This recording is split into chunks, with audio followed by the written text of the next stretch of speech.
Zotri ambasador, në Maqedoni u kriju një dëshpërim pas mosmarrjes së datës për negociata për fillim të negociatave me Bashkimin Evropian dhe u kriju një bindje të një pjesë e opinionit se Franca është vendi kryesor që u bën pengesë për fillim të negociatave. Është një bindje që her pas here në biseda jo formale e shprehin edhe politikan këtu në Maqedoni. Cili është komenti juaj, sa mbajnë këto vlerësime? Mirdita, votre question est excellente. Je ne comprends pas pourquoi cette conviction a pu se créer, parce que la France a une position claire qui a été exprimée par le président Macron. La place des Balkans de l'Ouest est à l'intérieur de l'Union européenne. Il y a simplement un certain nombre de conditions à remplir. C'est que ce pays soit prêt pour l'ouverture des négociations. Cela suppose un socle minimal. On connaît ces conditions qui sont appelées conditions de Copenhague et elles roulent très spécialement sur l'état de droit, c'est-à-dire être capable, au-delà des aspects commerciaux, techniques, de dire que nous partageons entièrement, ou en tout cas suffisamment, les mêmes pratiques de droit, qu'elles sont enracinées, qu'il y a un respect par les institutions des critères du droit qui permettront utilement de commencer les négociations. Car nous avons l'exemple, par exemple, de la Turquie qui a commencé il y a plusieurs dizaines d'années les négociations et qui n'est pas en passe de les terminer. Donc l'insistance de la France, c'est que le socle sur lequel des négociations seraient commencées soit un socle solide et basé, fondé sur des réalités et non pas sur des apparences. Car il ne s'agit pas, nous, d'être un obstacle. Le problème, c'est que les obstacles, s'ils existent, sont ici, car ils sont dans les manques de l'état de droit. Sur ce point, nous attendons de nous prononcer au mois d'octobre. Il y a eu un rendez-vous qui a été pris en juin dernier, et sur la base du rapport fait par la Commission, nous allons décider, avec les autres États membres, si cette condition première de solidité de l'état de droit est remplie et qui nous permettra en effet d'ouvrir les négociations. Tashmë data është prolonguar, caktimi I datës për negociatën është prolonguar për muajin tetor. Kaloi gati një muaj nga ky vendim. A mendoni se ndërkohë vendi po I bën hapat e duhur në drejtim të plotësimit të kushteve që u caktuan, si parakushte që në tetor të kemi datë për fillim të negociatave dhe a jeni optimist se më 1 janar Maqedonia do t'i fillojë negociatat për antarësim në Bashkimin Evropian? Alors, la première chose, c'est que nous étions prêts au mois de juin à ouvrir cette discussion comme il était prévu.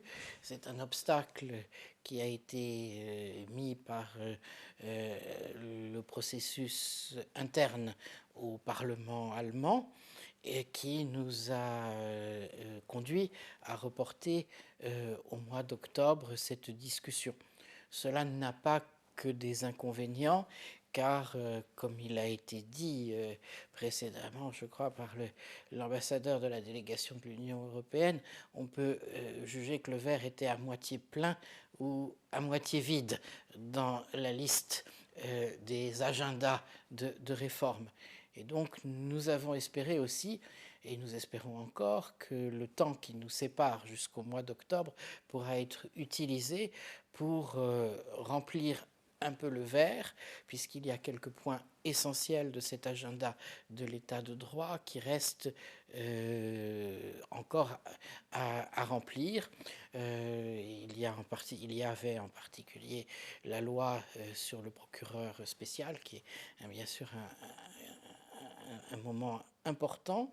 Il y a aussi la réforme des services de sécurité, il y a les questions de lutte contre la corruption et leur effectivité, toutes sortes de choses qui, malgré les dispositions qui ont été prises, restent encore à consolider. Et donc les mois ainsi pris par ce délai devaient nous permettre peut-être d'améliorer le rapport qui pouvait être fait sur les réformes. Et donc nous espérons encore que des pas supplémentaires pourront être franchis, ce qui vous permettrait de présenter des arguments supplémentaires en faveur de l'ouverture des négociations. Ce sera apprécié par l'ensemble des États. Encore une fois, la position française n'est pas totalement arrêtée parce que aussi de votre côté, vous êtes encore en train de travailler sur ce sujet. Il y a un certain nombre de lois qui sont encore devant le Parlement.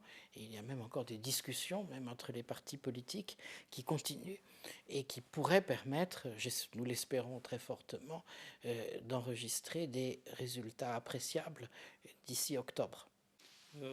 Patët një paraqitje që bëri mjaft jehon në opinion, ku thotë se nuk duhet jemi të preokupuar aq shumë me datën për fillim të negociatave, po më tepër me luftën kundër korrupsionit. A mendoni se u pranua ashtu si duhet ky mesazhi juaj? Je pense que c'est un message dans l'intérêt du public parce que une date, c'est une date. Naturellement, nous savons bien que cela correspond à un espoir pour la société. Et il faut qu'il y ait cet espoir et il faut l'entretenir. Nous en sommes très conscients.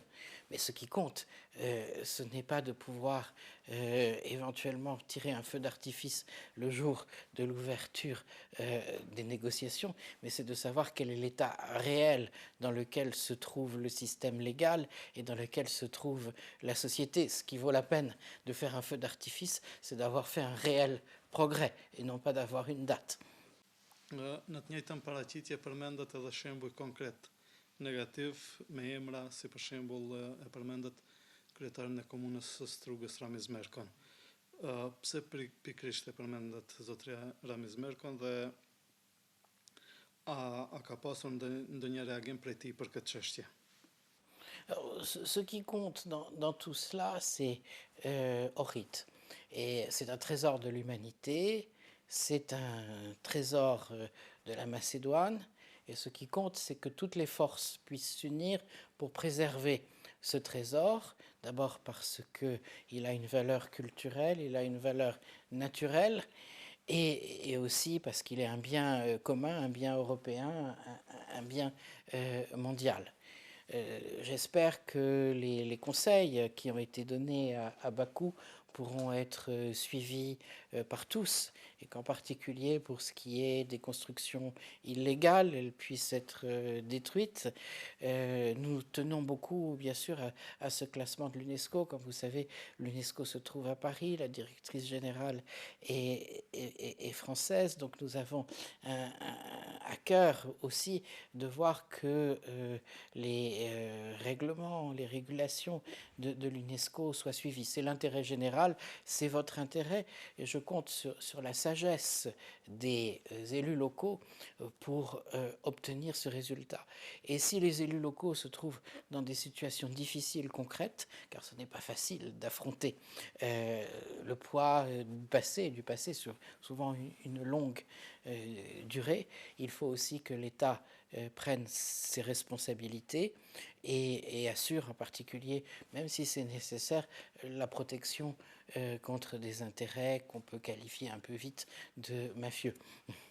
Kur pritet ta ratifikojë Parlamenti francez protokollin për antarësim të Maqedonisë së Veriut në NATO? Pse është vonesa e dërtanishme kur dihet se shumica e vendeve anëtare veçme kanë ratifikuar këtë protokoll? Le processus est en cours et devrait se passer avant la fin de l'année.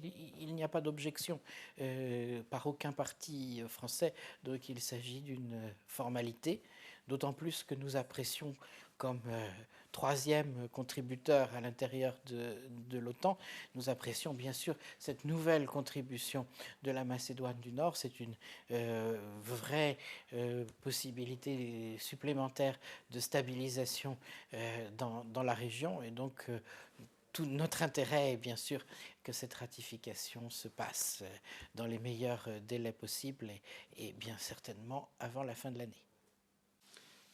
A mund të paraqitem probleme të reja lidhur me antarësimin e Maqedonisë Veriore në NATO, duke pas parasysh deklaratën e partisë më të madhe opozitare VMRO-DPMNE-s, Kristian Mickovski, tha se nëse partia e tij fiton 80 deputet në zgjedhje, atëherë do me thonë do ta kthej emrin kushtetues Republika e Maqedonisë. Si e vlerësoni ju këtë deklaratë dhe a ka gjasa të dështoj ose të shfuqizohet marrëveshja e Prespës? Pour nous, notre position est claire. Nous avons dit l'accord de Prespa est bon pour les Macédoniens du Nord, il est bon pour l'Europe et il est bon pour la région. Et nous espérons que tout le monde, aussi bien en Grèce qu'en Macédoine du Nord, aura la sagesse de préparer les vendanges qui sont liées à cet accord, plutôt que de revenir à un long gel d'hiver dans cette région qui a bloqué pendant des années la possibilité même pour la Macédoine du Nord d'entrer dans l'OTAN, puis dans l'Union européenne. Et je suis sûr que cet appel à la sagesse sera entendu. Në prag të vizitës së tij në Beograd, presidenti francez Macron tha se Serbia është numër 1 i Francës në rajonin e Ballkanit. Në rajon, a do të thotë kjo se Franca po ndryshon qasje ndaj vendeve të tjera të rajonit? Alors nous avons une relation historique avec la Serbie, une relation très forte qui a été bâtie pendant la Première Guerre mondiale, pendant la Deuxième Guerre mondiale. Mon arrière-grand-père, mon grand-père se sont battus aux côtés des soldats serbes, et il y a une forte empreinte de cette amitié. Et je pense que c'est bon pour toute notre coopération avec la région, parce que nous ne sommes pas des voisins immédiats comme certains pays, nous avons moins de relations économiques, mais il y a cette relation historique qui est très forte et qui crée un intérêt en France et qui soutient l'intérêt pour toute la région. Ceci posé, notre intérêt n'est pas exclusif, et nous savons très bien que la Serbie n'est pas le seul partenaire dans la région, et d'ailleurs nous savons aussi, et le président Macron l'a dit, c'est que l'avenir de chacun des pays de la région ne peut être conçu que dans une prospérité et dans une paix régionale. Il ne s'agit pas simplement de reprendre une vieille relation, mais il s'agit de la mettre au service de toute la région, et en particulier de la reprise du dialogue entre Belgrade et Pristina, qui est pour nous une chose très importante et sur laquelle nous souhaitons mettre tous nos efforts. Par ailleurs, nous souhaitons avoir une présence dans toute la région à travers l'Agence française de développement, auquel le président Macron a demandé d'avoir une approche globale, et elle est maintenant autorisée à fonctionner dans l'ensemble de la région, et nous espérons qu'à travers son action, les liens entre les différents pays, les différentes communautés de la région, à travers des projets de développement, pourront s'intensifier, notamment dans le domaine de l'environnement ou de l'éducation. Donc à travers ce dialogue renouvelé et très nourri avec Belgrade, c'est tout un réengagement dans la région que nous souhaitons souligner. Për fund do t'ju kisha lutur një koment tuaj në lidhur me zhvillimet më aktuale që janë në Maqedoni. Nëse mund të na jepni vlerësimin tuaj se si shikon Bashkimi Evropian Brukseli arrestimet e fundit në Maqedoni, si luftë pa kompromis të kundër korrupsionit apo si dëshmi që korrupsioni ka lëshuar rrënjë të fella në të gjitha poret në Maqedoninë Veriore. A mendoni se pas këtyre zhvillimeve rrezikohet dhe kompromitohet puna e prokurorisë speciale publique? Alors, je ne peux pas vous répondre à la place de la Commission, si c'est ce que vous entendez par Bruxelles.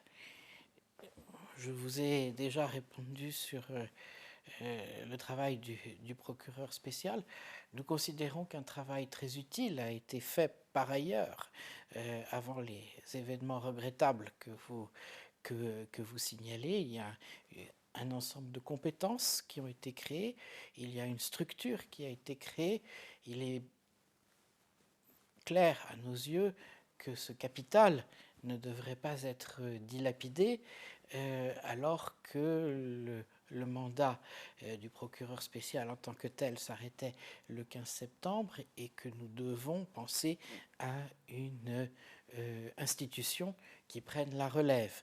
Car ce qui est certain, c'est qu'en effet, la corruption est un fait structurel ici, qu'il ne faut pas simplement détourner la tête en disant que de grands progrès ont été faits en termes législatifs, ce qui est vrai. Nous apprécions le travail en particulier de la commission anticorruption. Il faut aussi qu'elle ait tous les moyens de travailler, qu'elle soit pleinement soutenue par le gouvernement et par le Parlement. Il faut aussi que les citoyens s'approprient ce système de contrôle. Donc c'est un grand travail qui est en train. Nous l'apprécions, il doit être continué, il doit être mené à bonne fin. Et bien sûr, nous espérons que de possibles discussions entre les partis politiques permettront d'obtenir le vote aux 2/3 d'une loi avant le mois d'octobre. Ce serait un très bon signe, bien sûr, et qui serait certainement apprécié de tous au moment de la discussion sur l'ouverture éventuelle des négociations. Zotëri ambasador, faleminderit për kohën që ndat dhe për intervistën për Lajm TV. Merci beaucoup.